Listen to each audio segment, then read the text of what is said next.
What's up, everybody? Good morning to you. Today is Wednesday, December 17th, 2025. This is episode 1028. We got the indexing corrected. Thank you for that notification, Simply Cyber Squad members.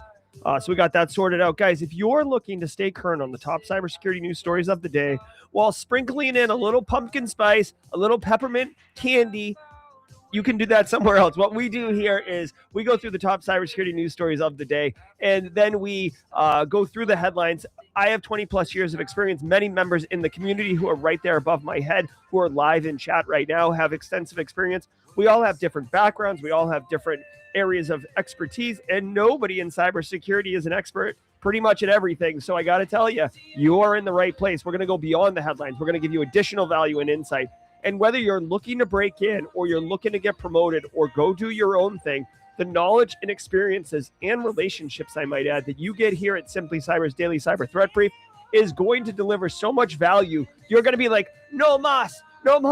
But it's just we're just keep spooning that value in. Like low key. No, it's not that. All right, we're off running. Let's go.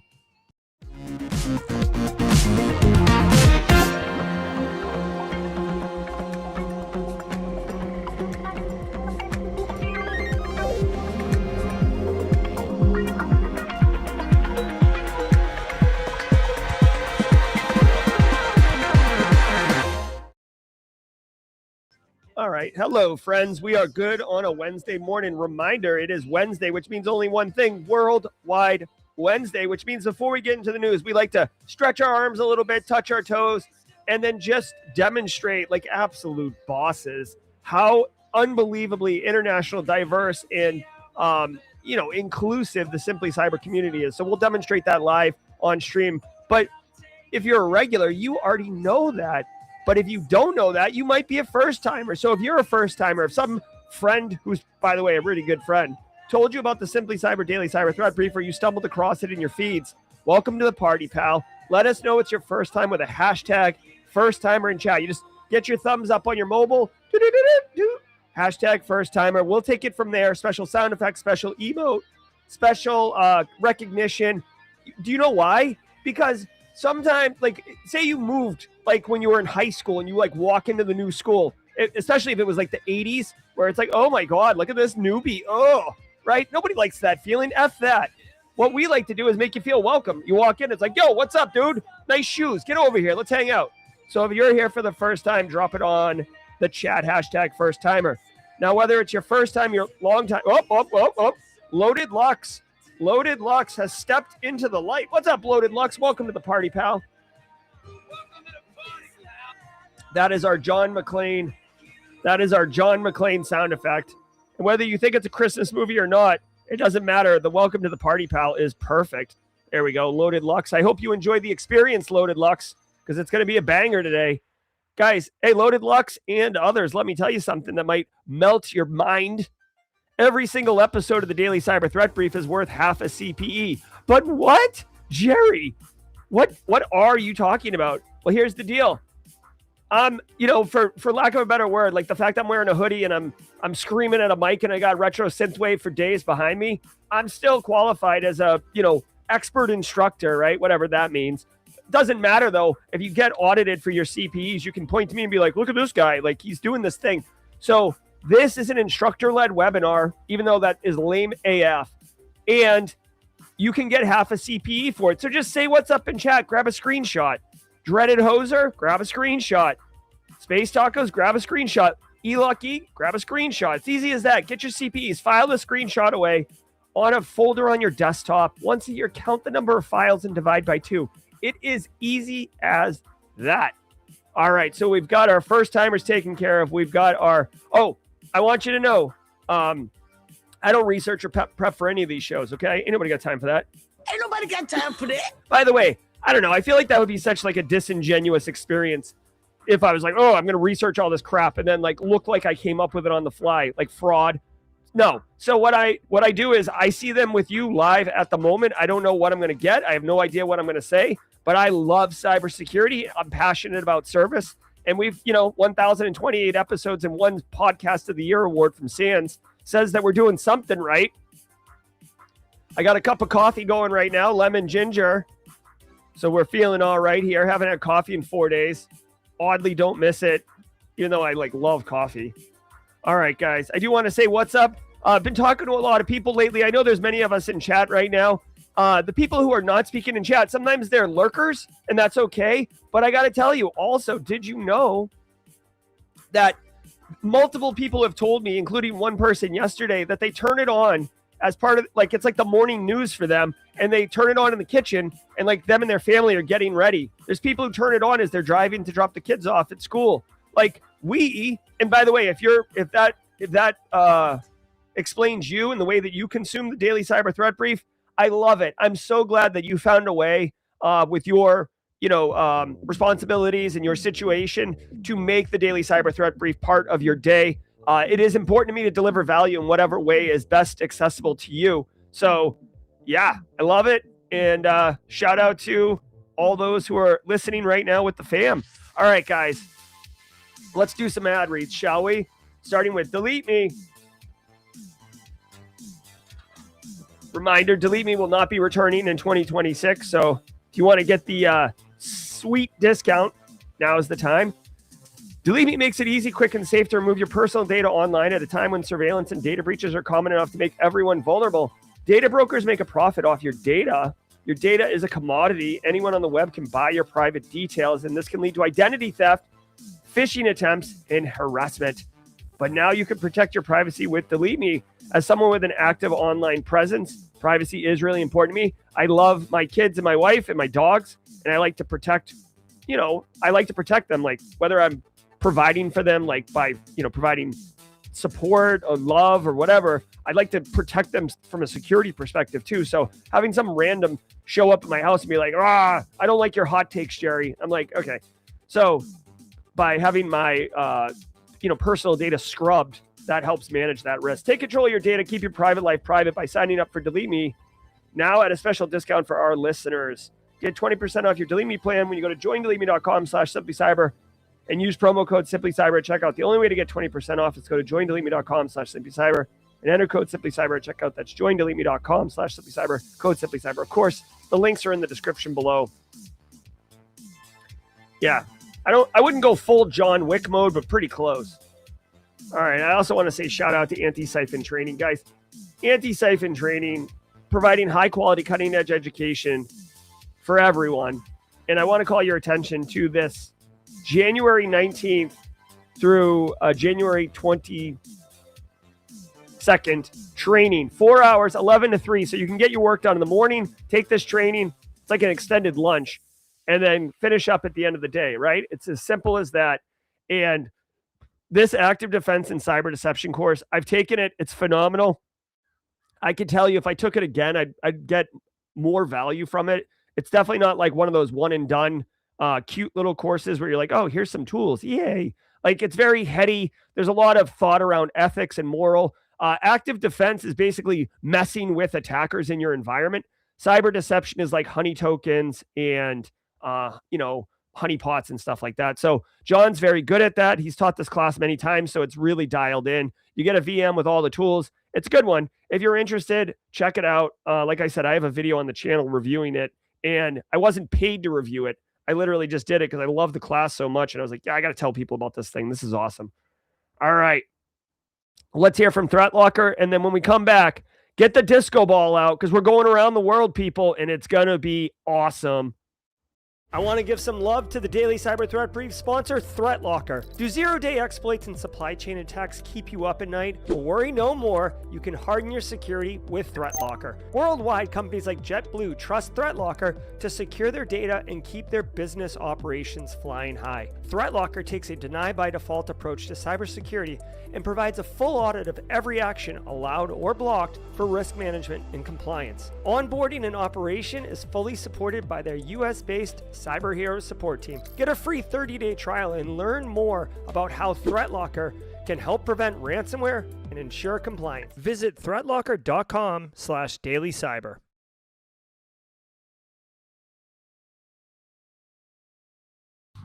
All right, guys. It's Wednesday, right before the news. That means only one thing. You can hear it. We go around the world. Every single day of the week has a special segment. We usually do it at the mid-roll. but we do Wednesdays first. This community is amazing. A lot of people, I got to tell you, a lot of people have approached me and said, what you've done with Simply Cyber and what your community is unbelievable. And I'm like, yeah, I know. It's friggin' awesome. They're amazing people. Imagine that. Just put kindness out in the world and try to help people, and it'll attract other people of similar ilk. So let's see where we are, because this isn't a US thing. This is a worldwide thing. I'm going to set the timer to 2 minutes, 22 seconds. You tell me what country you're in. I'll mark it, and we'll see if we can go around the world. Australia, I hope you stayed up late. Let's go. Where are you at? Where are you at? All right, E-Lucky's bringing the US online with Pennsylvania. Boom. PA is in the house. Here we go. Let's go. Let's go. New York City. Big Apple in the house. Space Tacos. All right, come on now. New Mexico's in the house. I love it. Big Texas. All right, we're going across the pond. Face Doyle's bringing Ireland online. The UP. We got Niagara Falls, Canada online. Denver's in the house. Love myself some Denver, Niagara. The U.S., Robert Hendrickson being vague. I like it. North Florida, Flat Rock, Illinois. Yes, Ken Pryor, Orlando. Warren, Michigan's in the house. South Africa. We have Africa, the continent, online. Phoenix, hot, spicy. Kenya. Kenya's in the house. Africa bringing it on. Where we at? Chile. Who said that? Melissa or Mel Pass, Flora, getting South America online. Let's go. Circleville, Ohio. Yes, sir. Justin, Texas. Ethiopia. Dude. East Coast, Africa, bringing the heat. I love it. Warm, Minnesota. Steve Young. Yeah, right. Asia's online with India. Thank you, Sara Gupta. Salt Lake City, Utah. Just found out they had a hockey team last night because the Bruins played them. I was like, oh, my God. Togo. Togo's in the house. Did not know Togo. Mississippi. LISSISSSIBBI. Bangladesh is in the house. Good to see you, Bangladesh, this morning. All right, come on, let's go, let's go. All right, Earth. That's kind of a big catch-all. Oh, my God. Togo, Denmark. Mod chat's out of control right now. Where's Denmark? Oh, Denmark's up here. All right, Denmark, Jamaica, Kenya, Chile, London. All right. Dude, the map is being weird today with the clicks. All right. All right, Jamaica. Okay, so where are we going? DC. Did we get an Australian? Austin, Texas. I was just in Austin. Love it. All right. Let's take a Philadelphia, city of brotherly shove. I like it. I saw Ghana. Let's go ahead and get Ghana on the map. Looks like Africa came correct this morning. All right, there is a 20-second delay, so I'm going to give it just a minute.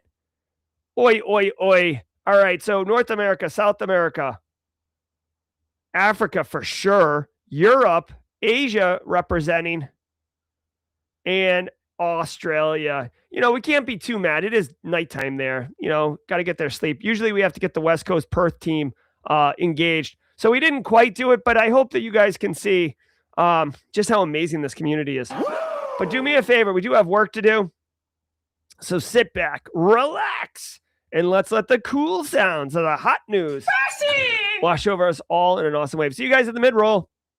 From the CISO series, it's cybersecurity headlines. These are the cybersecurity headlines for Wednesday, December 17th, 2025. I'm Sarah Lane. Rogue NuGet package steals data. Researchers from Socket Security have uncovered a malicious NuGet package that impersonates the popular .NET library tracer.fodi to steal cryptocurrency wallet data. The typo-squatted package, tracer.fodi.nl sat in the NuGet repository for around 6 years, using name tricks and hidden code to exfiltrate Stratus wallet files and passwords to attacker-controlled servers in Russia. Venezuela's All right. So, I mean, we've seen these techniques before of basically poisoning supply chain code repositories like PyPy, NPM, GitHub. And I'm not familiar with NuGet package, although I'm not even a sweets guy, but like for some reason, NuGet sounds delicious. For some reason, I don't know why. But they used typo squatting, which is like a classic technique where it doesn't fool anyone. Like excuse me, it doesn't fool anyone. Tracer.foti is the actual one, and then tracer.foti.nlog. Like if you saw this in your code repository, you'd be like, okay, like, yeah, I'm familiar with tracer.foti. I guess there's some logging, support file or something. So it was so good that it just sat there for 6 years. Nobody noticed. Let's see. It's been downloaded at least 2,000 times. It's too bad. Like, I mean, I shouldn't say it's too bad. What's wild to me is that this thing's been there 6 years, 2,000 people downloaded it. It steals crypto wallets. So like presumably up to 2,000 people got their thing stolen, unless it's like, if you make a software that does fintech stuff and then all of those customers get robbed, you would just, I don't know, man. To me, you would think that something like this, if it was effective, a pattern would have emerged. They're like, oh, everybody that uses this wallet or everybody that uses this tech seems to be getting robbed. Like, what's the commonality here? You think that would come up within the last 6 years, especially because, I mean, we're kind of past the crypto winter. Like, do you guys remember in like 2021, 2022, like COVID, people were like going back crazy. It's like NFTs were a thing. People were spending dumb money. Like, you think this would have got pulled up.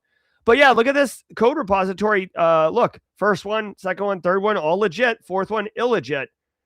You would never think twice about it. It's got, 2,000 downloads. It looks like the other ones. From a threat actor perspective, this is a phenomenal bit of hiding in plain sight. Let's see.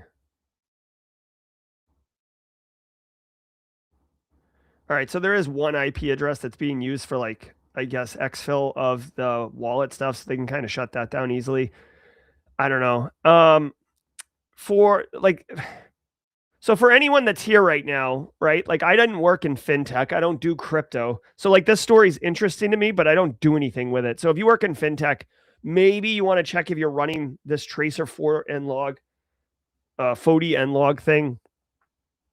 Realistically, the value here for you as a cyber professional is that this is supply chain attack. If you've had a tough time talking with your dev team, your DevOps team, your engineers about, oh, I would absolutely recognize a malicious package, right? Hold on one second. I'm going to like this, like, hold on. Like, hold on one second. Right. So if you're not watching on stream, I'm bringing up the actually meme. Like, actually, I would absolutely recognize a malicious, code library, Jerry, actually. And it's like, okay. Well, now instead of describing it, you can literally show them this screenshot. And I would recommend hiding the thing on the right where it says legitimate packages and malicious packages and say, hey, which one of these, I can tell you one of these is malicious, which one? And they're not going to be able to tell you because they don't friggin' know, right? And it's just be delicate with it, because anyone that's like, actually, you don't want to like approach directly. You want to come at them from the side. But you can use this as an opportunity to demonstrate visually, which might have a different impact than just you saying things. PDVSA suffers attack. Reuters reports that Venezuela's state oil company, PDVSA, was hit by a ransomware attack that knocked out administrative systems, forcing workers offline and suspending oil cargo loadings, though production and refining were unaffected. This comes amid escalating tensions with the U.S. Both PDVSA and the Venezuelan government blamed the U.S. for the attack, with more than 11 million barrels stranded on vessels. Patched. All right. So this is not simply political. Elliot Matthijs, you can catch his show. So Venezuela suffered a cyber attack. They're calling America as the attacker. They probably are doing it more based on world events and less on TTPs.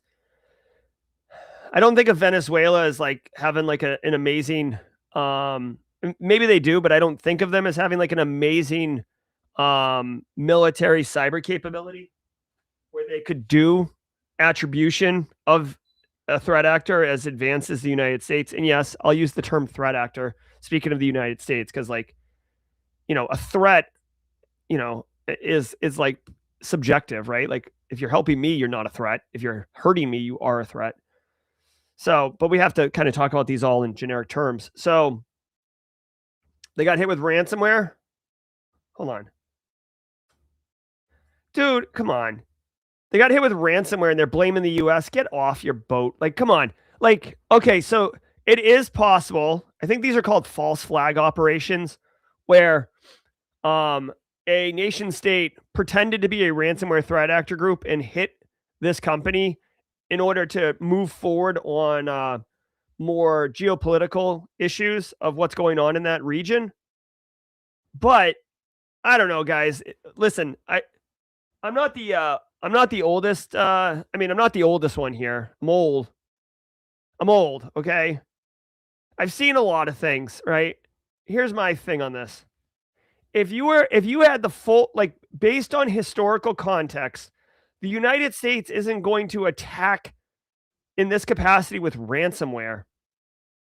They would be much more like surgical and sophisticated, and like, I don't know, like based on everything I know, I'm not thinking that this is the United States. I think this is a ransomware threat actor who sees a company that they got access to. Somebody at PDVSA fell for some type of click fix attack. They got creds and then they went off and running.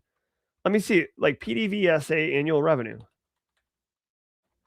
Like, dude, like that'd be like the United States, like Stuxnet was a ransomware attack. Like, what are you doing? No. Dude, okay, so PDVSA, the Venezuelan oil company. Oh my God. Listen, I donated to Wikipedia last night and now I'm getting like bamboozled by them for more money. Like that's why it's always like tricky when you donate. Like as soon as you donate, it's like throwing, well, whatever. I don't want to talk about it. Dude, this friggin' article's useless. All right, $48 billion in 2016. All right. So I guess here's the deal. They're a multi-billion-dollar company. That's what you need to know.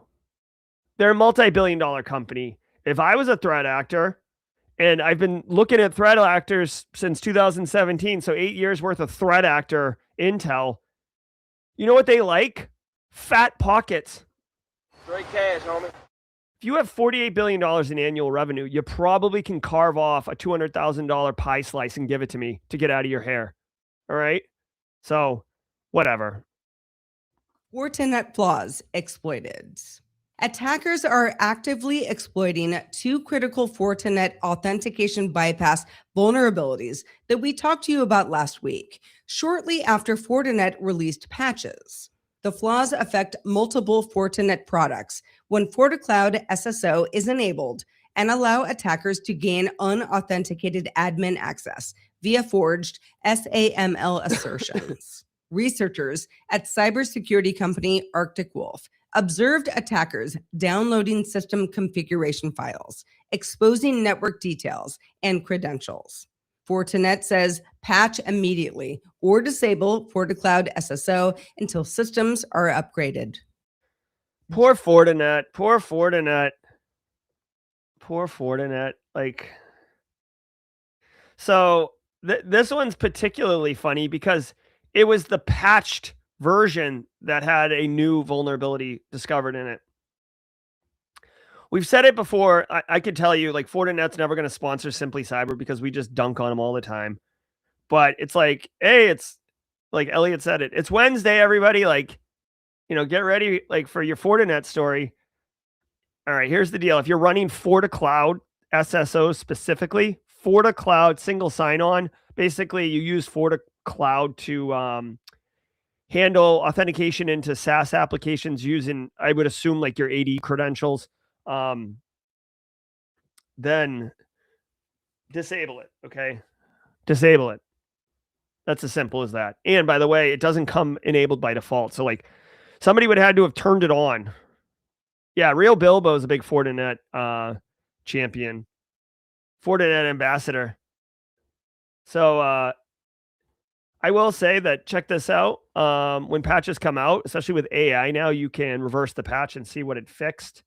which will allow you to quickly identify where to go attack again. I'm going to go to EPSS. Look, actually, you know what I'm going to do? DJ BSEC is coming to us live from seat 4C. He's getting his James McQuiggan at 35,000 feet on. So we're going to use his EPSS tool right now. All right, here we go. All right. So looking at this one, this is, here, I'll drop a link to this tool that DJ BSEC wrote. This is a free tool anyone can use. It has a CVSS score of 9.8, which is very high, but it has a 0.05% likelihood that you would be exploited in the next 30 days. There are 2 vulnerabilities listed, though, so let's go ahead and look at the second one as well, just to make sure, right? Can't just do one, call it a day, and go get some beers. You got to do the work, which is why, oh, it's actually, hold on, what the heck?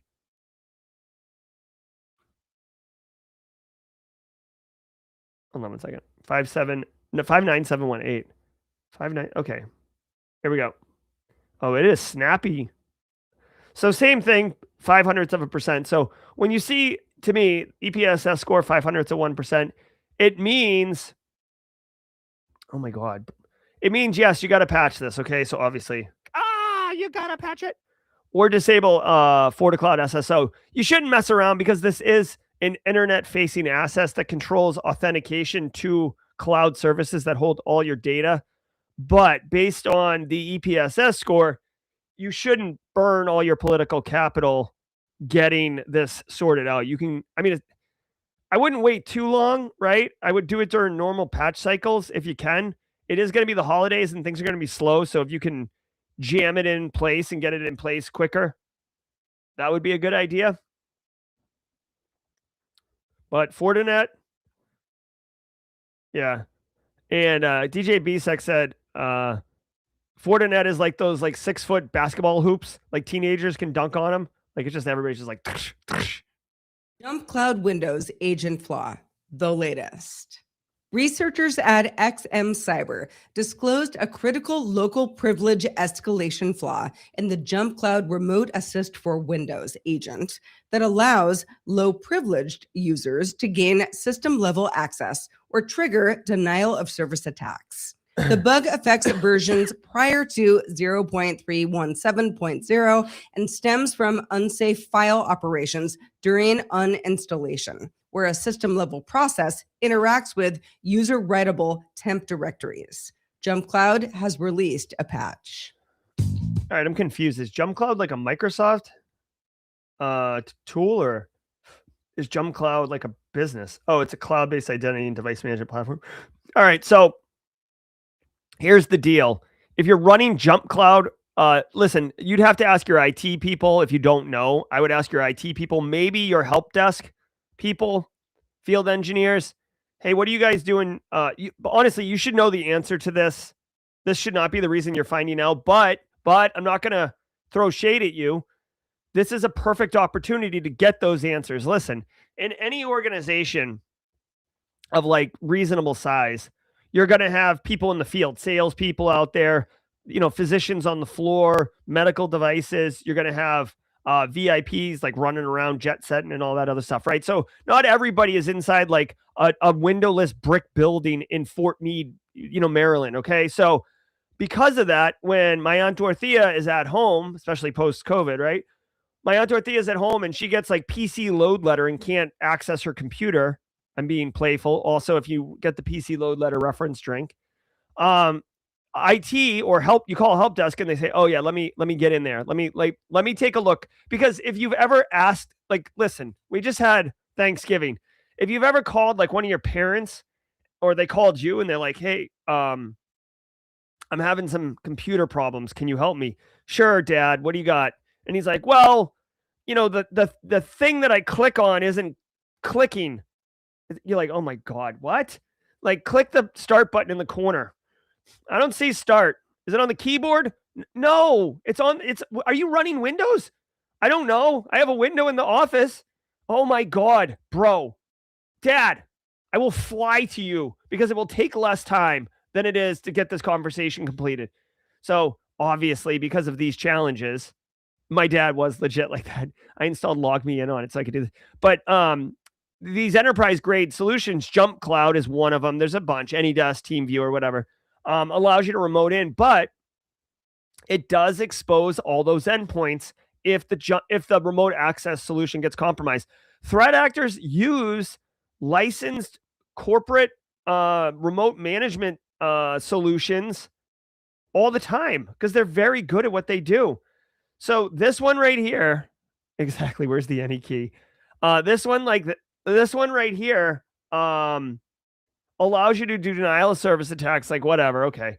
But you can do privilege escalation, which is gross, okay? Privilege escalation is where you get like my Aunt Dorothea's account, and then all of a sudden you turn into the Somali guy and Captain Roberts or whatever. It's a Captain Roberts, where he's like, I'm the captain now. You get NT authority system privileges, and then it's game over. At least for that endpoint, you own it. And then you can, dump all the things and maybe find an admin account or whatever. So if you're running JumpCloud, first of all, if you don't know if you're running JumpCloud, this is a great opportunity to just have a nice conversation. Nice, please. You get more with honey than vinegar. Have a nice conversation with your IT counterparts and your help desk and just ask them, hey, how are we doing remote access to support our end users? That's the question. Don't even go further than that. Just allow them to answer that question. And then if it is JumpCloud, then, you got a problem here. Let's see, because we've been using DJ BSEC's tool here. We'll go ahead and check the actual vulnerability and see, we'll check the actual vulnerability here and see what we got. So this vulnerability doesn't even have a CVSS score, and you have 0.02% of a chance of experiencing an exploit. Hold on, let me show you guys. 0.02% of a chance of experiencing an exploit in the next 30 days, which means you can be casual. Okay, I know people think that cybersecurity people are all serious all the time. Listen, if we were all serious all the time, we wouldn't make it. Okay, we have to be cynical and snarky and humorous because what we deal with is real and frustrating, and it's never ending. Okay, so this right here, you can casually go to your IT counterparts and ask them what's up, and not like worry that it's going to turn into a dumpster fire. Because according to EPSS score, I mean, if you do get hit with this, you should probably go a lottery ticket because you got a good chance. Huge thanks to our sponsor, Adaptive Security. This episode is brought to you by Adaptive Security, the first cybersecurity company backed by OpenAI. Picture a new hire who interviews well, except they're synthetic. AI video, AI voice, AI backstory. Once they're in, they go after payroll, internal docs, and access. That's the new reality. The attack surface is trust itself. Adaptive fights back with realistic deepfake simulations and training that actually sticks. Learn more at adaptivesecurity.com.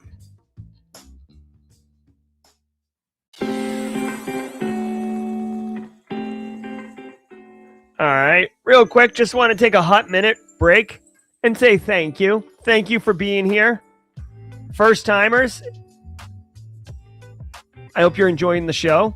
I know it's a lot. There's a lot going on. It's high energy. It's all about good times. And it's community. Alpha Sierra, I know.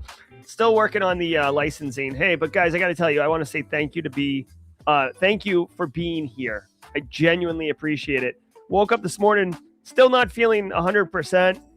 And, grabbed some tea, drug myself out here. And I'm up and fully functional right now. It's like, you guys are the secret sauce that makes me go. So definitely appreciate you.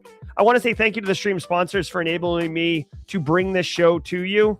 If you didn't know, any sponsor that I take on, I approve or would use or did use or do use their product. It's not just like how much money can you give me. It's much more around integrity. ThreatLocker, I definitely believe in their product. Flare, which is not a sponsor this week, but I love their stuff. Anti-Siphon, of course, John Strand and the team over there. Delete Me, even though they're moving on, I've enjoyed using their product. And Barricade Cyber Solutions, guys. Barricade Cyber Solutions, digital forensics incident response firm, but they also give back to the community. Wait a minute. Fleet is posting the third, giving 10 gifted subs.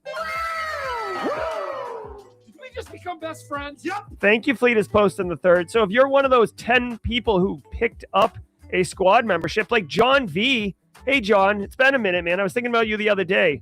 Hope everything's well in your world. You can give Fleet is posting the third a little thank you very much. I'm going to throw some Oprah emotes and Fleet is tagging.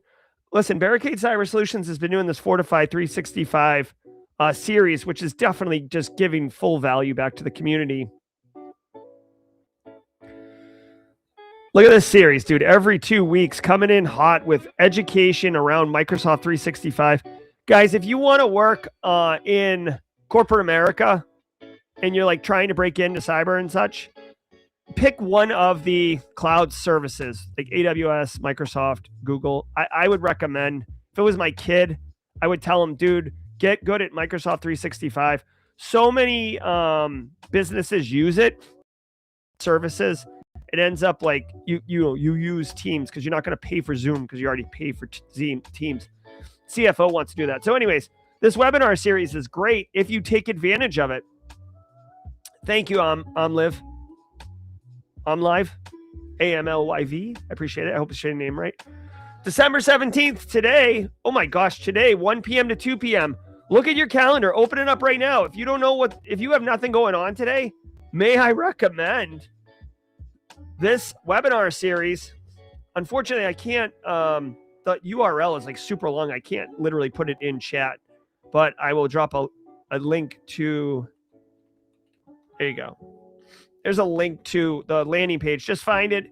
It is session 9 compliance setting. We're talking enabling the unified audit log, talking about classification, labeling, managing data sensitivity, retention requirements. Like, I know these are things that like SOC analysts are like, oh my God, bore. But you know what? They're important.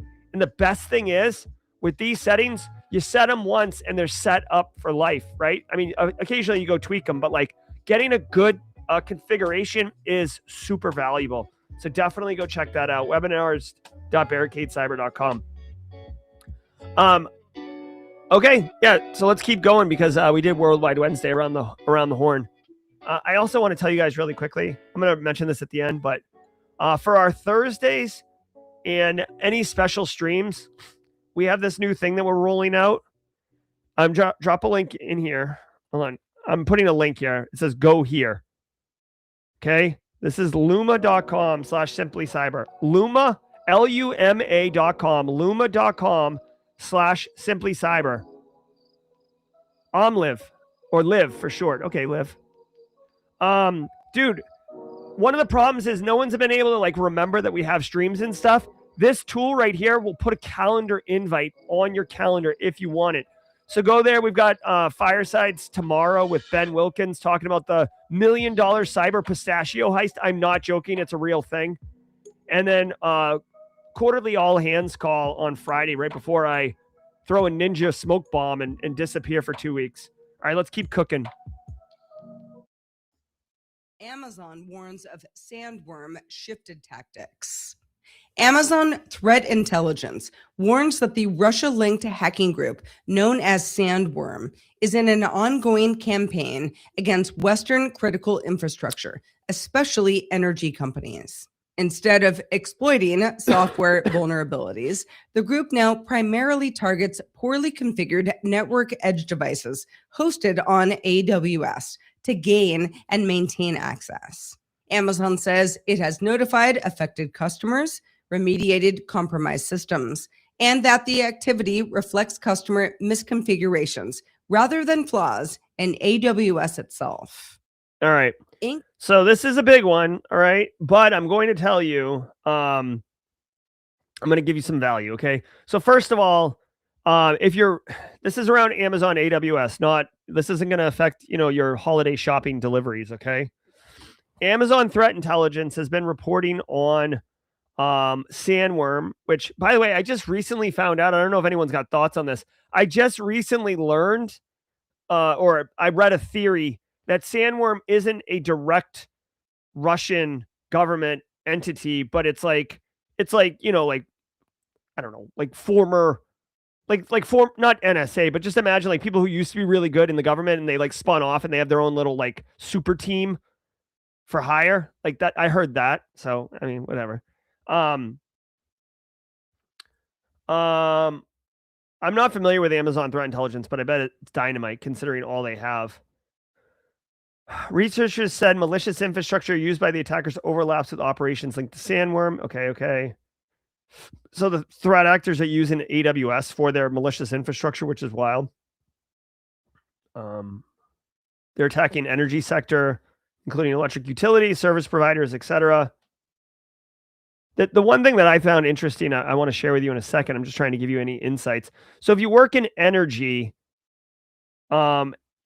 here's the thing. If you work in energy, this is interesting because Sandworm's obviously targeting energy, but I don't know if this means that you have to be in AWS. Yeah, it says attacks typically begin with Attacks typically begin with a compromised customer network edge device hosted on AWS, followed by attempts to capture data traversing the network in a bid to steal creds and reuse those creds against the victim organization's service and infrastructure. So basically, if you have AWS as part of your kind of infrastructure and you work in energy, they're targeting edge devices, right? That could be networking devices, EC2 instances, whatever, okay?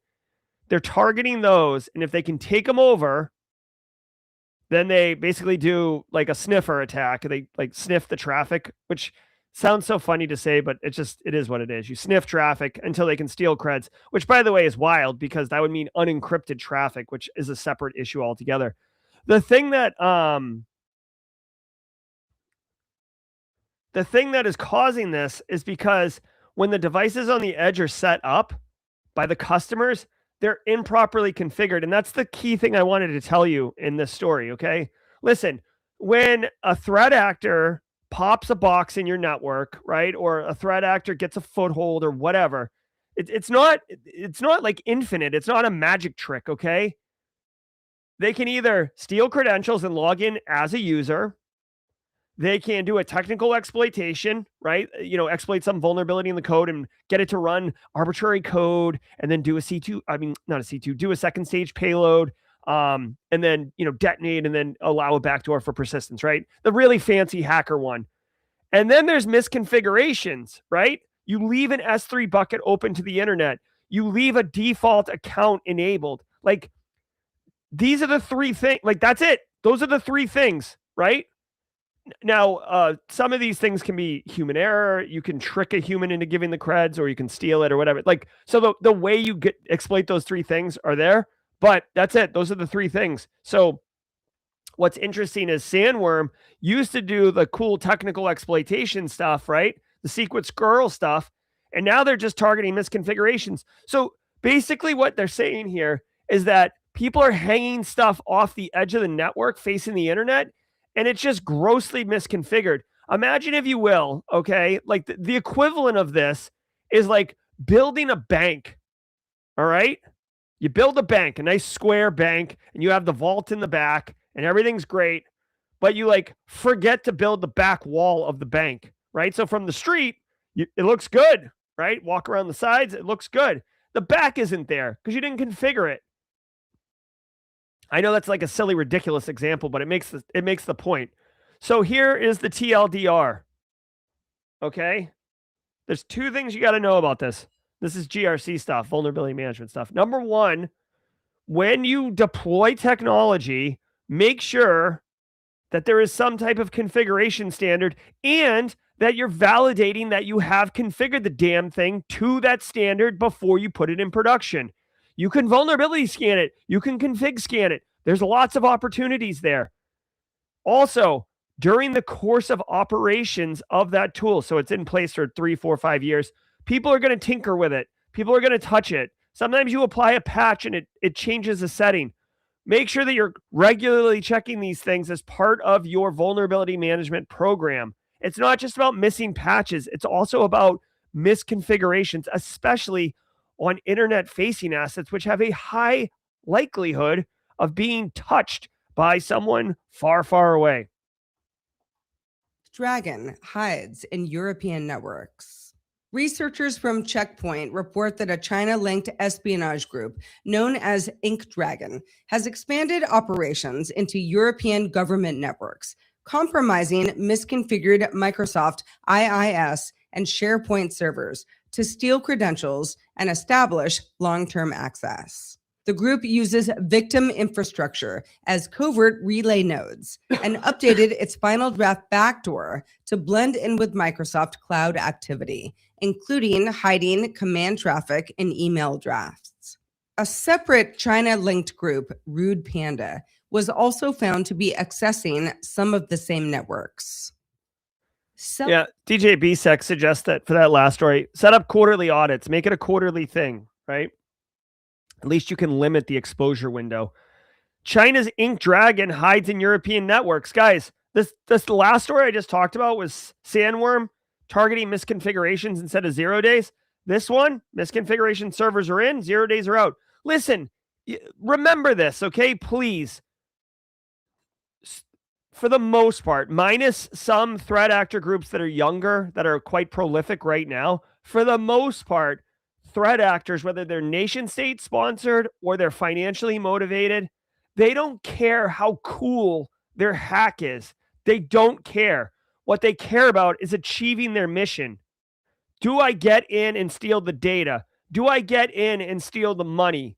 Yes or no? No one is like, well, it's cool that you got $2 million, but like, did you do it in an elite way? It's like, no one's asking that. So like, literally for the longest time, humans were the weakest link and they started attacking them. And now, 0 days, which were never easy, but now 0 days are out and misconfigurations are in because people are just deploying stuff all over the place.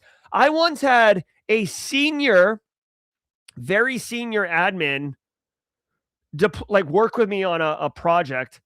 And I was like, all right, we need some servers up in Azure. He's like, yeah, no problem. This guy cut corners all the time. He's like, yeah, no problem. He's like, doot. He's like, we're good here. I'm going to go play basketball for 3 hours, 3 hour lunch, play basketball. I'm like, all right. Come to find out, he deployed them all with public IP addresses with data on them that should not be publicly accessible. And I'm like, dude, do you even know that these have public IP addresses? He's like, no. I'm like, what are you doing? Why? Can I work with somebody else, please? So Ink Dragon is going further. This is kind of cool from a threat actor perspective. This is kind of cool. They're actually using victim infrastructure as part of their C2 relay infrastructure so they can hide, which makes a lot of sense because if you look at the traffic's coming from Google or the traffic's coming from Barclays, you're not like, oh, that must be a threat actor, right? So they relay it through there. They're looking for misconfigured IIS servers, SharePoint servers. They're getting access to the environments and then moving laterally through them. Let's see. Yeah, once they get in, this is a classic iterative cyber kill chain. You take your first asset down, you get into the environment, and then you use the credentials you can steal from that first asset to try to log into other things, and then rinse and repeat. It's simple as that. Low noise spreads through the infrastructure, same creds. Yep. If you have a crappy, everybody has a domain admin, game over. You should definitely not allow. People shouldn't be using domain admins except for domain schema changes. But unfortunately, Kevin likes to use domain admin because he doesn't want to have to deal with escalating privileges to do certain things. But yeah, he probably did use WordPress. Yeah, that guy. I got some stories. Catch me at Wild West or Simply CyberCon. I'll tell you more stories about that dude. Let's see. All right, so I guess what I'm seeing here is that there's nothing really. I wouldn't, if it were me, okay. So if I was, if I'm taking action on this news report, what I'm going to do is yes, they're targeting misconfigured IIS and SharePoint servers. If you're running IIS or SharePoint, sure, give it a shot.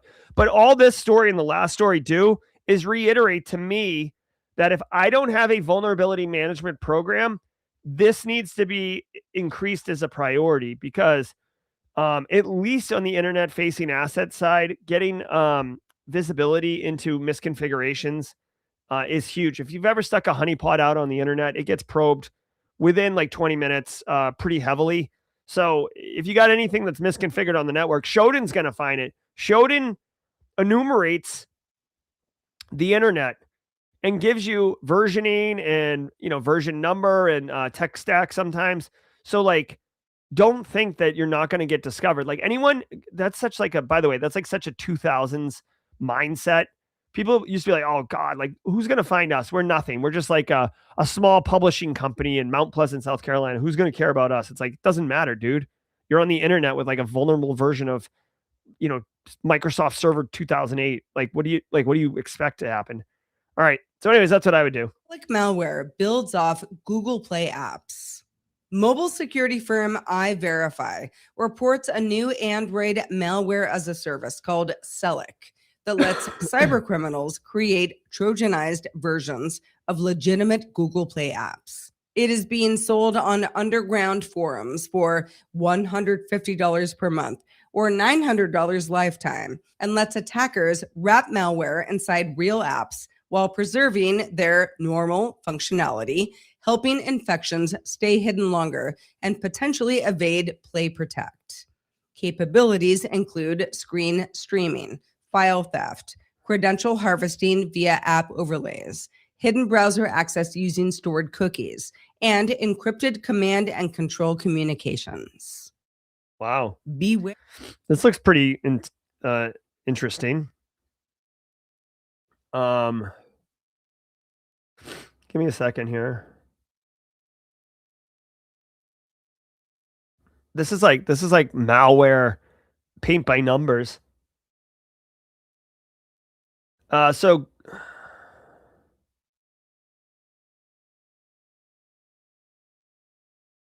all right, so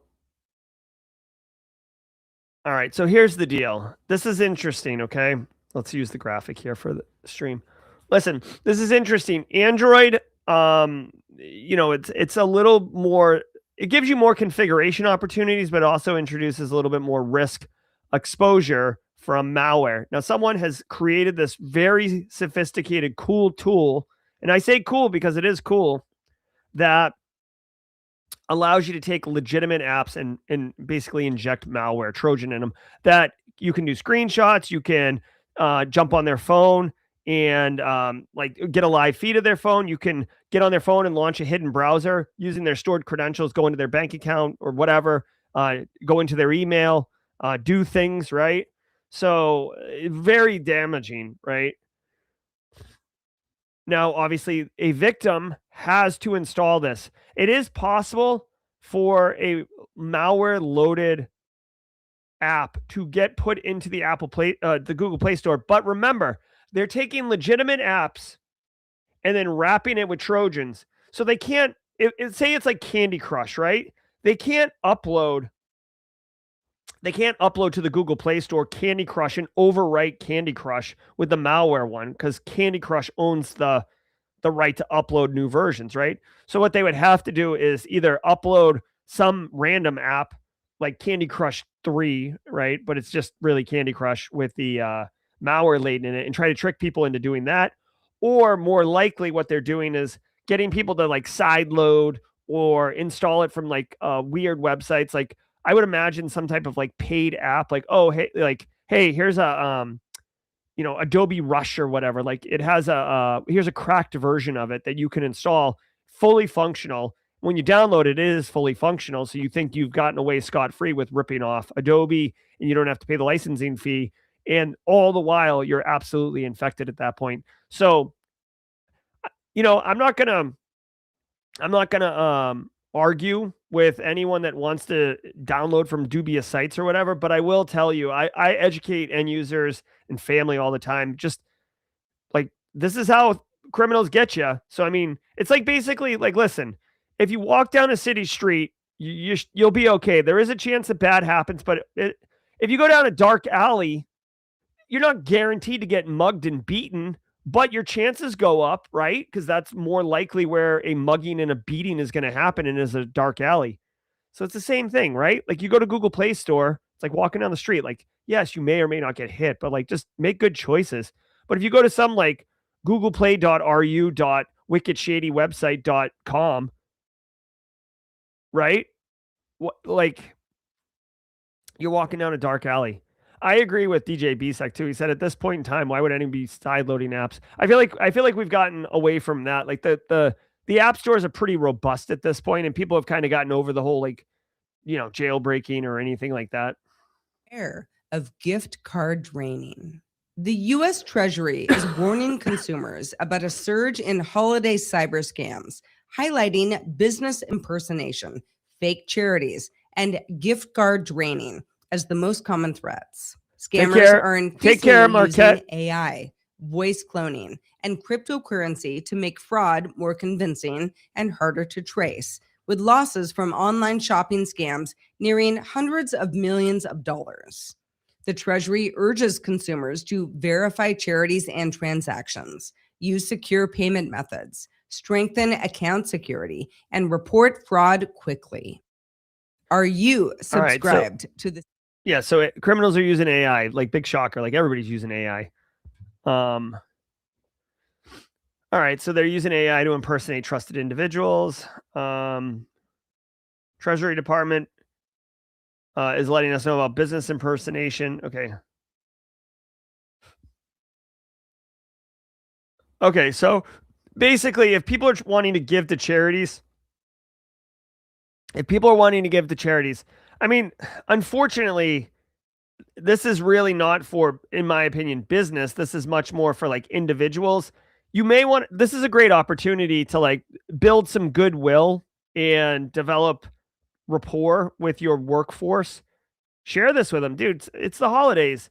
This is absolutely vile. Like, I feel like everybody can get on the same page that this is vile. So then if you're educating people on this situation, they're like, oh, hey, good on you, man. Thanks for letting me know. And also, I'm on the same side as you. This is deplorable, right? So basically, threat actors are pretending to be charities or pretending to be, some type of foundation that takes money and does something with it. And essentially, they're just take the money and run with it, right? It's like gift card draining. Now, this is new for me. Scammers steal card numbers from store racks and then drain the balance right off the card, right after the card is activated. 70% of consumers looking to purchase gifts. Wow.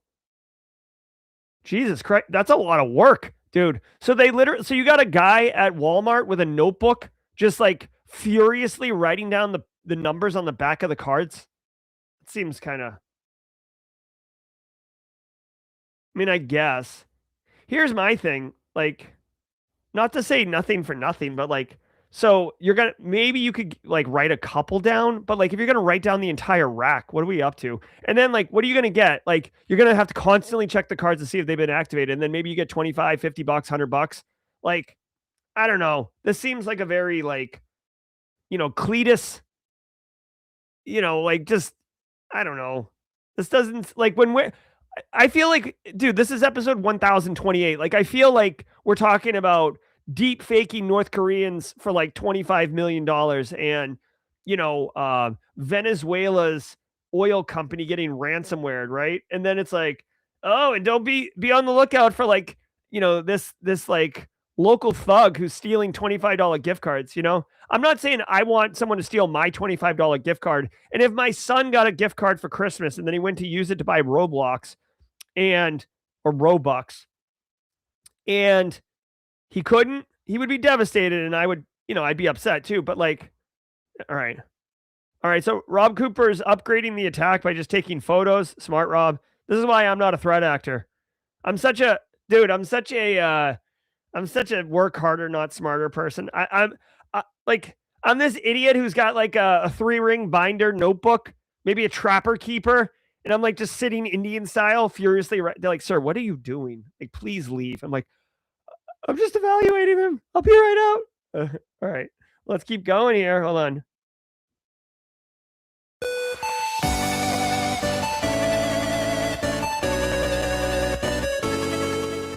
Someone call Nick Barker. It's 9 a.m. on the dot, and we have finished the show. This is episode 1028 of Simply Cyber's Daily Cyber Threat Brief. Thank you for starting your day with me, or ending your day, depending on where you are in the world. And thank you for spending it with the Simply Cyber community. I definitely enjoy and appreciate all of you. It's great times. Remember, if you go to luma.com/simplycyber, luma.com/simplycyber, you can see the upcoming events and get a calendar invite on. We've got a great fireside tomorrow night. We're going to be talking a multi-million-dollar pistachio heist, which was all cybersecurity. Insane. When I talked to this guy at Simply CyberCon, he told me, and I'm like, oh my God, wow, you got to come on and talk about this. And then, of course, Friday, State of Simply CyberCon, 1 p.m. or noon. All right, I'm Jerry from Simply Cyber. Thank you, Pocket Pixie. Don't go anywhere because I am your jaw-jacking liaison for the next 30 minutes. I'm Jerry from Simply Cyber. Until next time, stay secure. See ya! Ever wonder what it takes to break into cybersecurity? Join us every weekday for Jawjacking, where industry experts answer your burning questions about the cybersecurity field. Live, unfiltered, and totally free. Let's level up together. It's time for some Jawjacking.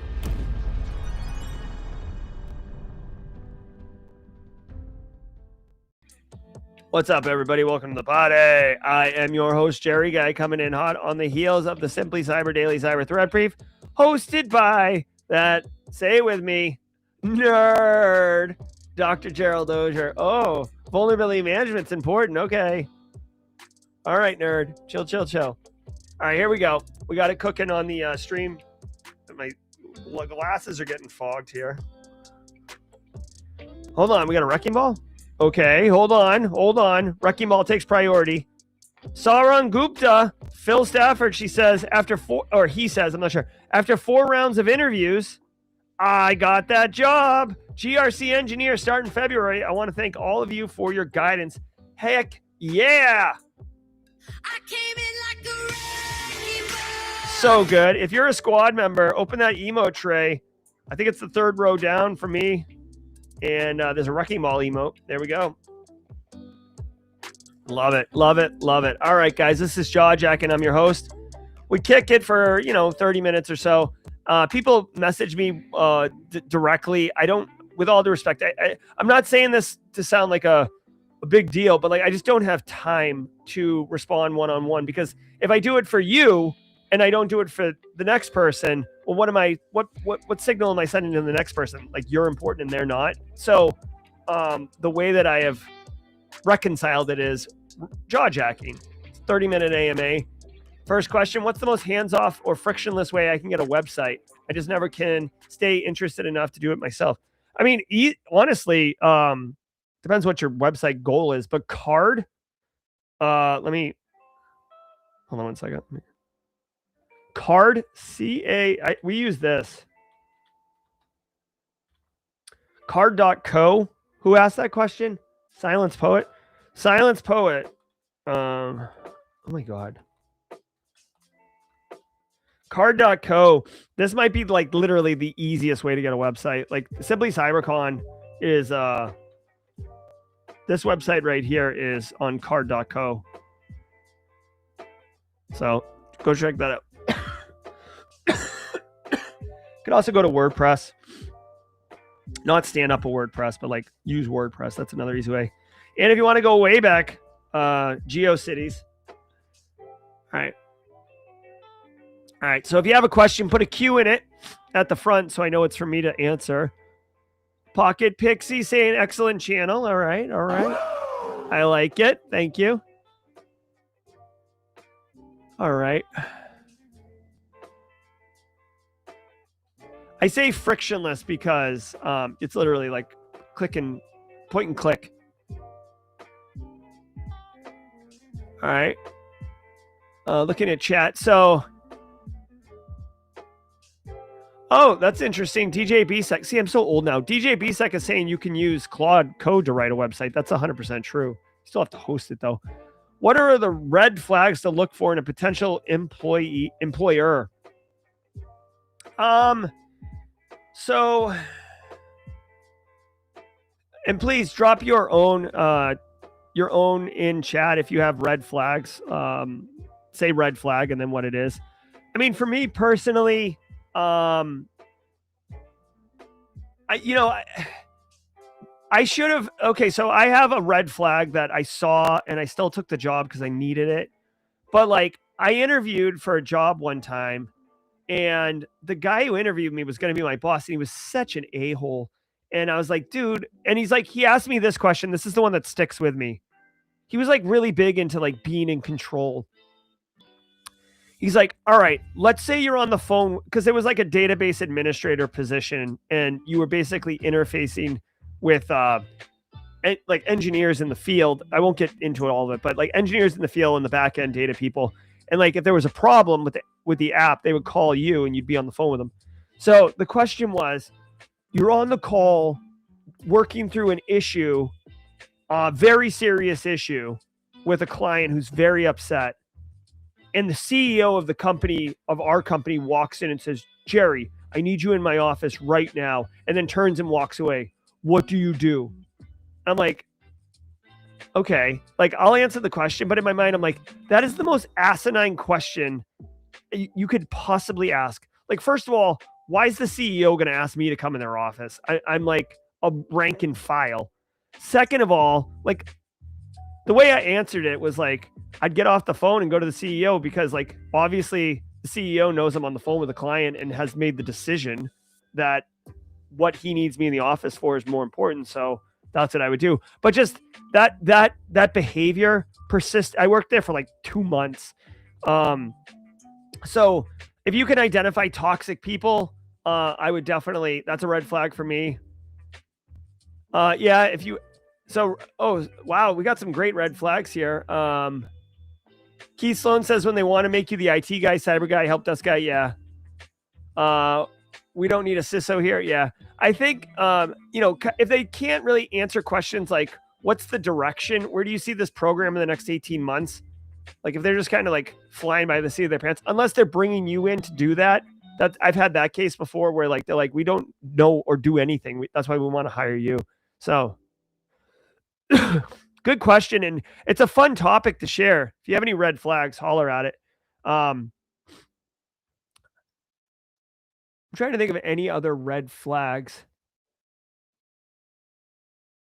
I don't know. I also think red flags, like when you're dealing with like the HR piece of it and they get like squirrely about like anything like compensation or weird stuff. You're like, what are we talking about here?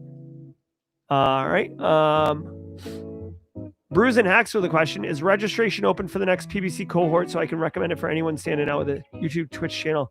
No, it's not. And Bruise and Hacks, I'm not going to do the PBCC in the full 4 days. I'm going to do 1 day, 4 hours. And it will be set up. It's going to be, the registration will be set up. That's something we're working on. It'll be 4 hours. I'm going to cut the course down a little bit. And then basically I'm going to offer the opportunity for the students in that 4-hour workshop to get access to the full 16 hours of content. With a lot of things going on right now, Ryan, I can't carve out 16 hours. Like basically 4 full days. With the Citadel will be back up and running, and we got some stuff going on at the house. So how long would you say to take DSA for cybersecurity? I don't know what that is. DSA, let's see what that is. Digital signature algorithm? I don't know what your question is. So Pocket Pixie, please clarify and I will answer your question. All right. Oh yeah, unlimited PTO is kind of gross too.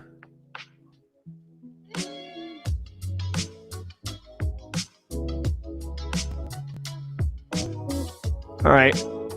Is running WordPress a red flag? No. WordPress is fine if it's managed correctly. Red flag from Mara Levy when the boss starts talking about how other people on the team are inept. Yeah, talking trash about other people, that's a bad look.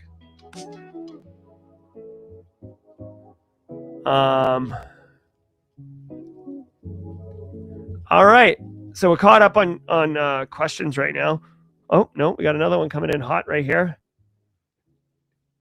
As a desktop technician, newly assigned security responsibilities for my team, which key areas should I prioritize? And is there a recommended order for attacking these? Thanks.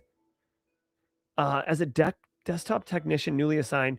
Well, I mean, it depends on what you want to do. I mean, obviously, since you're touching desktops, I would think that making sure that they're properly configured, deployed, that's an easy one that completely aligns with you. When you say that you're responsible, security responsibilities, I guess I would need to understand like the scope of like what that means. Like, are you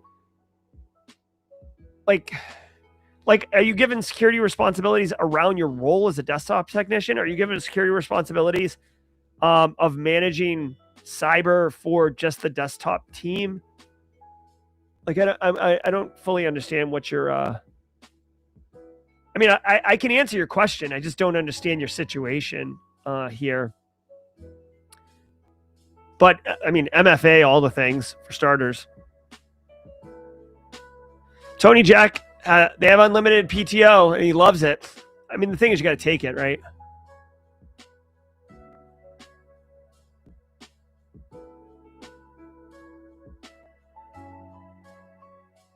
All right. Any recommendations of videos for learning Splunk fundamentals for SOC? Well, I will tell you that Splunk actually does offer a lot of free training. I literally think Splunk fundamentals is a free training. Give me a second. Because here, you got to remember, Splunk makes all their money from basically data storage. So the more people who know how to use Splunk, are the more people who are going to be like, oh, like we should get a SIM. Like, let's use Splunk. I know how to use it, which is good for business, right? So right here, I'm going to drop a link in chat. Who asked this question? John? There's a link to it. This is all free fundamental Splunk training. Like literally, in my opinion, this is the best answer to your question. All right. Kathy says, if you have a great boss, unlimited PTO can be a great thing. 5 days of sick when you have kids is not near enough time. I agree. All right. Not a Michelle Khan. Michelle Khan shared something cool. CWSC certified web security expert from HackVisor is free at the moment. Oh my gosh. Okay. I signed up, free resources. Okay. Hold on one second. That's cool. Hold on. This is like, we should get like a sound effect and an emote that comes on the stream, or like a GIF that comes on the stream for like breaking news. Web security expert exam free. All right, see if we can solve this together. Oh my gosh, yeah. Okay. So I don't know about you guys, but free. Let me check with the judges. Judges, I'm getting nods from all the judges. Yeah, free is something that we like. CWSE exam and maybe training. Free. Thanks, Michelle Khan. Michelle Khan, not just the real life Liam Neeson from Taken, but also a great person to share value to the community. All right. Silence Poet, a little off topic, but what do you think of some companies deciding to stop selling consumers RAM? Yeah. I mean, unfortunately, this is the downside of capitalism.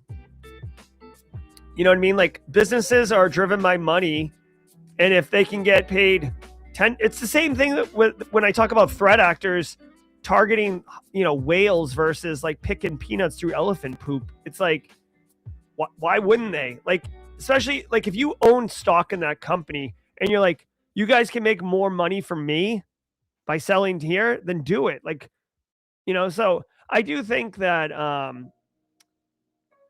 it sucks, honestly, but like, we're not going to get away from like, businesses need computers. You know what I mean? Like, computers are ubiquitous. So, the ones that still sell RAM to consumers will just increase their market share. That's it.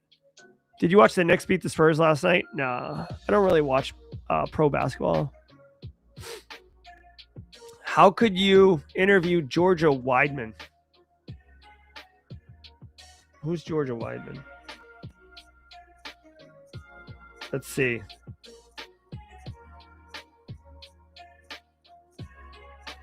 See if I can find Georgia Weidman on. All right, here we go. She's got the No Starch Press book. That's cool. I mean, I could certainly reach out to her.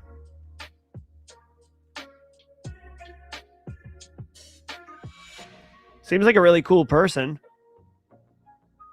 Can certainly reach out to her. See what's out here. Let me connect with her. Jerry from Simply Cyber. Be cool to have you on my podcast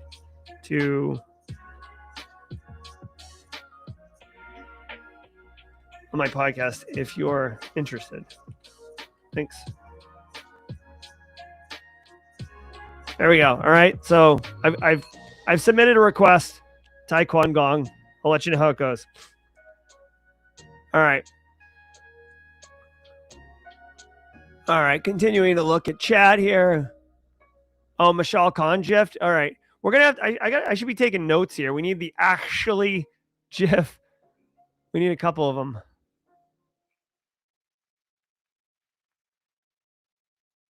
Stop it, Kishin InfoSec. 128 gigs of RAM, 500K. Oh. All right, guys, we're at 9:17. Well, let me get the little Chiron going. That's why it looks different.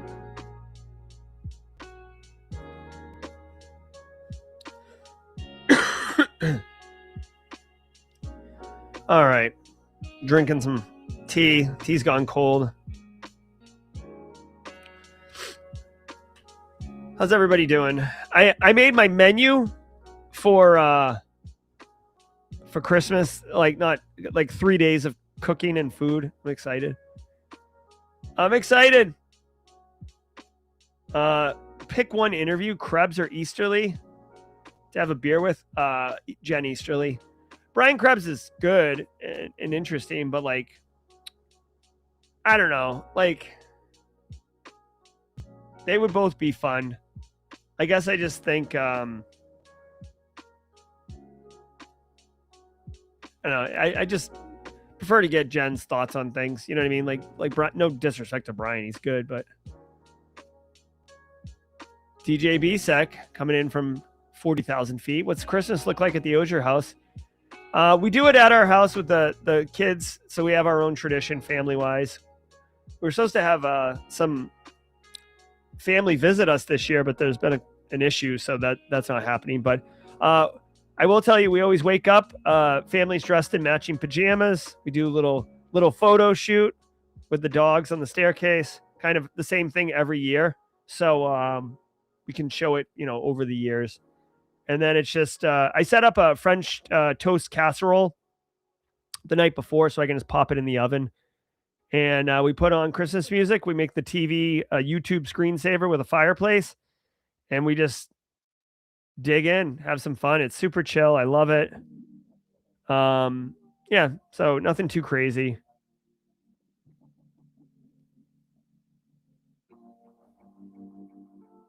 So that's Christmas. What about you guys? Got any traditions? I am looking forward to it. I do. It always is interesting to me that by 4 o'clock on Christmas Day, Christmas is over. The vibe of it. I feel like Christmas Eve night and Christmas Day is the Christmas experience. Been watching some Christmas movies. I don't know, Christmas Chronicle with Kurt Russell. It's been around a few years. It's a good newer one. Straw Hat Sex says, I was doing a hacking SMTP challenge. It involved using O365 spray from GitHub. I tried it to use it, didn't work. Any alternatives? I don't have a SMTP spray tool suggestion. Ask Tyler Ramsby. Tyler might have one. Ooh, always have tamales for Christmas. That's nice.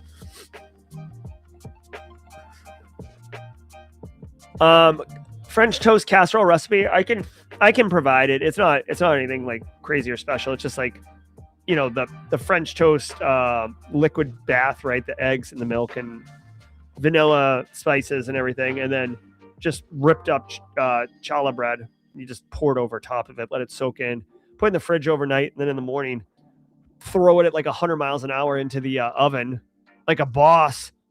That's how Jerry Guy does it. Egg splatter everywhere. No regrets. I'm joking. The thing is, in years past, I've made the mistake of trying to make like a fancy breakfast on Christmas Day, and then I'm like not part of Christmas Day because I'm like in the kitchen. Liv, what is black cake? Is black cake a thing, or you just mean a black cake, like a German chocolate cake or something?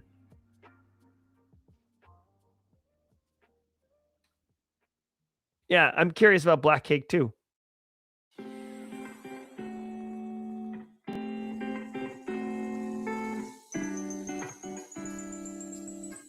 So if you're just jumping in here, we're doing AMA for cybersecurity questions, career, you know, industry, like whatever. Jamaican tradition rum cake. All right, we're gonna pull it up. We're gonna research this right now. Jamaican black cake. Okay.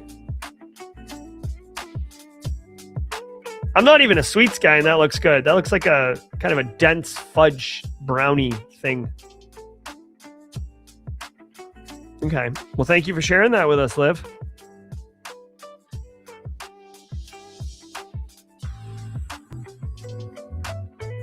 Oh my God, Sunshine, 100 family members? Whew. That's like a politician at like a meet and greet. Elliot's family does cinnamon rolls out the package. This year we're going to just set our platters of goodies and don't have to cook meals. Yeah. Kyle with the saxophone. Very nice. Yeah, no, it's good. You know what's a kind of an obscure thing that like, it's not a Christmas tradition, but it's like a recipe that's been like passed down in my family. These things called sausage balls. And it's basically like you take sausage meat and you like, you know, pull it all out of the casing. So it's like loose shredded sausage meat. And then you put like a bunch of like biscuit, like pre-made biscuit stuff. I think this is it. Or you make the biscuit mix or whatever. And then a bunch of cheese, and you just kind of like all roll it together. So it's just like one big thing. And then you cut it. So it's like strips, and then you just roll the strips up. So they're like these balls, and then you bake them. Like each one's probably like 600 calories, but that didn't stop me from eating like a dozen of them when I was a kid. The question is really, the question is, what's your New Year's Eve plan? Right? You guys got any New Year's Eve traditions? We do one. We've done it the last couple of years. It's been fun. New Year's Eve is we get the TV up and running. We have a bunch of like mini games, and I buy like this year I'll buy 26 $1 scratch tickets, or I don't even think they sell $1 scratch tickets anymore because last year I couldn't get them. But I'll buy 13 $2 ones. And then we do mini games, and like when you win, you get a scratch ticket. And then we let the kids, like basically all of us, but it's mostly the kids. You get to pick like whatever appetizers you want. So like sausage balls would be good, but mozzarella sticks, chicken fingers, Samoas, Pilori, like whatever. And then we just make a huge spread of like that. And you just like graze for the hours. It's good. All right. Oh my God, 1,000 piece puzzle, Mara Levy. That's intense. Oh yeah, I'm not saying New Year's Eve, like watch the ball drop. I I'm in bed by 10. Like, let's be real. What we end up doing is putting I think it's like London. You can watch the London ball drop and it's like 8:30 or something, or 9. And then you're like, oh, like, there we go. We celebrated.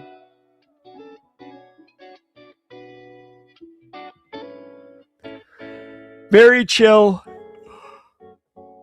Very chill jawjacking today, guys.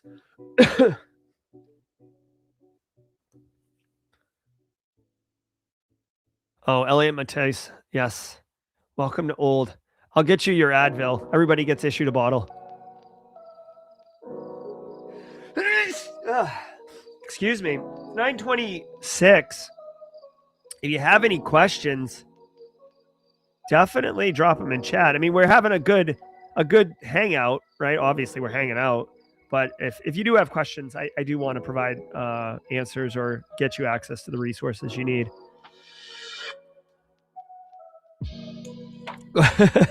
DJ VSEC says, I watch the Australian ball drop and go to bed at 4 p.m. Yes. Eat dinner at 2. Oh, the life. Thank you, guys. Appreciate that.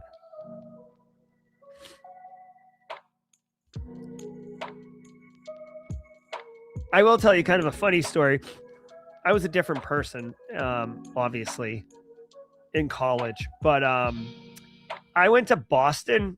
Boston Harbor does like a fireworks over the harbor. And, tons of people go out. We had, backpacks full of beers. I was also, I'm just realizing now, not 21 in this story. But we're on the like the wharfront there watching this. We're all hanging out, having root beer. And, these horn sound makers, they're not like Vavazulas, but they're like, like those sound things. My one of my closest friends' girlfriend had one of those things standing behind me, and she was, and I just like had enough. And I turned around, I'm like, hey, can I try that? And she said, yeah, here. And I took it and I just threw it in the harbor and then went back to like hanging out. She was upset, but I literally I was at the end of my rope with that thing. And no one said anything. Even my buddy didn't say anything. Cause like everybody, I think collectively agreed that it was ultra annoying. And she didn't do it just a few times. She did it for like 5 minutes. And it was like, all right, we're out of here. Again, today I would probably turn around and ask her if she could just like do less of that. But it was a different time. All right, here are the questions coming in.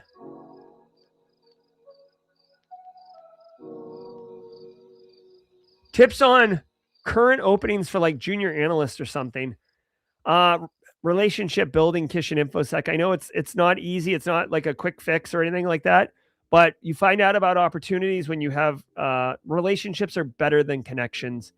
If you can, there could be opportunities that are not listed as junior analyst, but like, it's like IT job, but then it has like some cyber elements to it. So you could do that maybe. All right. Kyle wants to know if anyone's bracing for Florida government budget cuts. I didn't know about that. I did not see someone in China made drones that look like flying swords. That sounds pretty good. Speaking of swords, I did see that Jizza from the Wu-Tang is doing a concert pretty soon. That's kind of cool. Savage and hysterical. It was. Chid says, hey, bro, once I complete your GRC course, will I be able to do risk assessments and create policies for businesses? Yeah. I show you how to do both of those things. Can you use a Flipper Zero wallet when war driving?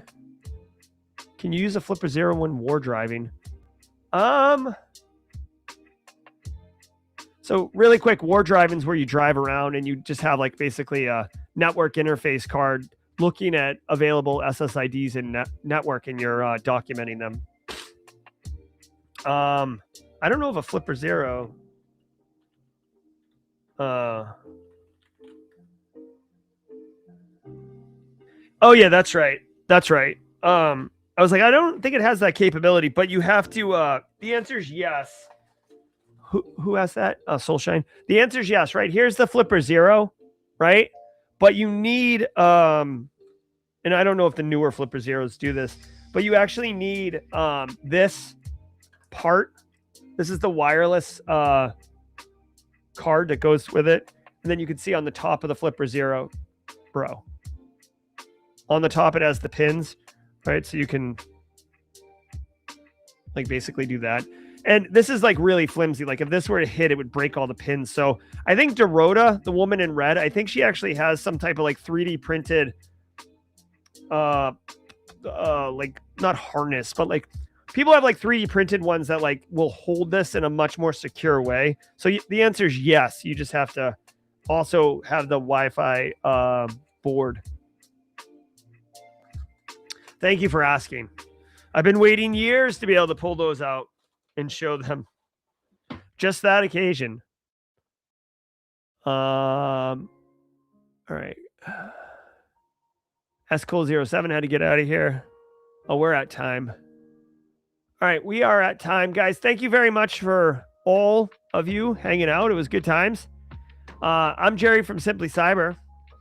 Have a wonderful day. Remember, we'll be back tomorrow at 8 a.m. Eastern time to run it back again and keep on going. Episode 1029 tomorrow. Safe travels, DJ BSEC. And guys, have a wonderful Wednesday. I'll see you tomorrow. Until next time, stay secure.